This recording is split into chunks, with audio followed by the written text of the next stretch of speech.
What's up guys, and welcome back. Today we're going to review the second generation of BMW X3.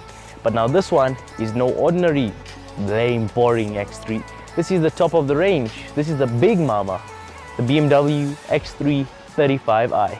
Let's go.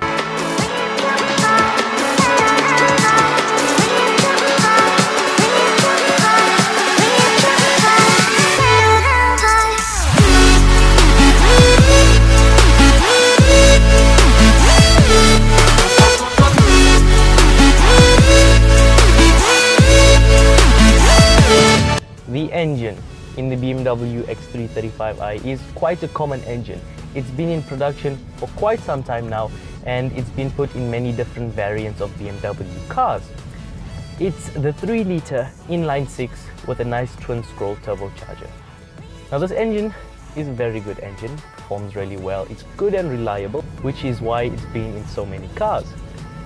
The first thing I don't like about it, the consumption. Now this car's consumption is claimed at 11 litres per 100 kilos, which is light actually, it's not bad. Now I've had experience with these 35 engines because, for those of you who don't know, I've daily driven two BMW 335i's and the consumption was stupidly heavy. In this car, it is lighter than the other 335i's, which surprised me, but it's still not light. They claimed 11. You're going to get more like 14 or 15 litres per 100 kilos if we're being more realistic, depending on how you're driving. But work on that, which is not as bad as the others, but not great either. Now this standard engine produces 300 horsepower and 405 Newton meters of torque, or if you work in kilowatts, it produces 225 kilowatts, which is a nice healthy amount of power. It propels the car from 0 to 100 in a claimed 5.8 seconds. And the top speed is limited to 250 kilometers an hour, which is standard. But the performance is pretty good. Let's see how that looks.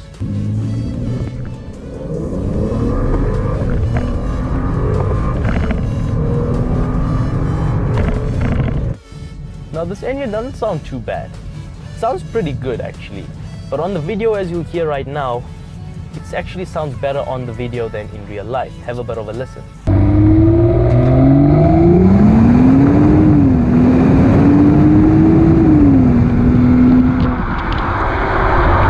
Now it sounded pretty good there, didn't it? But in real life, it doesn't really get my juices flowing, you know. The BMW 335i sounded a lot better. Like when you're sitting in the cabin, even with the windows down, and you're really pushing it, trying to get some good sounds out of it, it sounds pretty normal. It's not very, very special. Let's talk about the styling on this car a little bit. Now this is the second generation of BMW's X3s. And I like them. I like them a lot. I think it's a lot more refined, a lot more aggressive than the previous models. The front end is very nice. It looks nice and tight, and the LEDs inside, they are white there, those angel eyes, they look really good. The back of the car looks like pinched buttocks. It looks so much better than the old shape X3s. Around the car, it's got more lines. It really looks good. Even the interiors.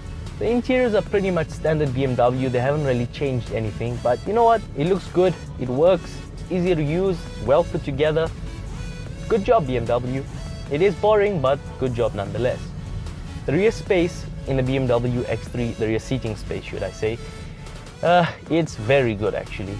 The leg space is more than enough. The head space is more than enough. You'd really be happy sitting there for a long time. The trunk space in the X3 is quite an interesting one, because this is not exactly the size of an X5, but the rear legroom is pretty much the same. But that's where it gets cut out. The trunk space isn't the best. It's not terrible, but for the size of car, it could be better. If you're the kind of person that kidnaps children, I'd look for something else, because I don't think you'd fit more than 2.5 kids in the back. So, maybe try for an X5, I guess. Now there's two things, well, it's actually three things, but let's say two things that really trouble me with BMWs nowadays. Anyone you buy new, well, most of them besides the 7 Series, they come standard with auto start-stop functionality. That means once the car is warm and you're driving for a long time and you stop in traffic, when the car is in drive, it switches it off. And when you let the brakes go and put your foot on the accelerator, it switches it on to, well, save gas. But I really don't like this feature because I live in a small town and I don't really need it. But the thing that bothers me is that there is a button to defeat it. But unlike in Porsches, You have to press that button every single time you get into the car. In the Porsche, you press the button one time and it defeats it pretty much forever until you press it again.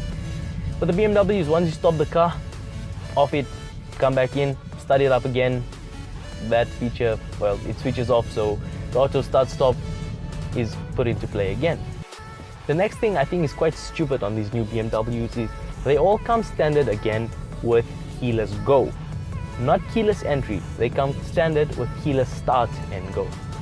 Now that means you have to take the key fob out of your pocket, unlock the car, put it back in your pocket and press the button to start it. Now you might think that's nice, I don't need to push a key in to start it. Well, it is, but you have to take it out anyway to unlock the car. Why don't they put both keyless entry and keyless go, or none? Because you have to take it out anyway to unlock, so you might as well put it in to start it. That's just my opinion. I think it's quite stupid. And well, there's one thing I don't like with most of the 3 Series and I think 1 Series and these cars also. It's where the button is to release the trunk or to open the trunk. It's way down there, not in a very convenient place to put it. But the BMW X3 really drives nicely on the road. It doesn't feel big, doesn't feel small, it feels very well put together. The 35 engine is a peach of an engine. Would you buy one? I think it's a good car to buy. Would I buy one? I don't think so. I think the sweet spot would be the 3-liter diesel, because the performance of them are pretty much identical, and the 3-liter diesel you'd get much better consumption. Or you just spend a little bit more money but buy an X5 3-liter diesel. So either go less or more than the 35 engine in the X3. Now I'm going to give the 2011 BMW X3 35i a good 7 out of 10. It is a good car, very good car. Engine, good. Gearbox, 8-speed auto, good. Steering, very nice and tight, good. And I think the looks are good also. So it's a nice car. If you enjoyed this video and you found it helpful in any way, please hit that thumbs up button, please subscribe, and please stay tuned for more.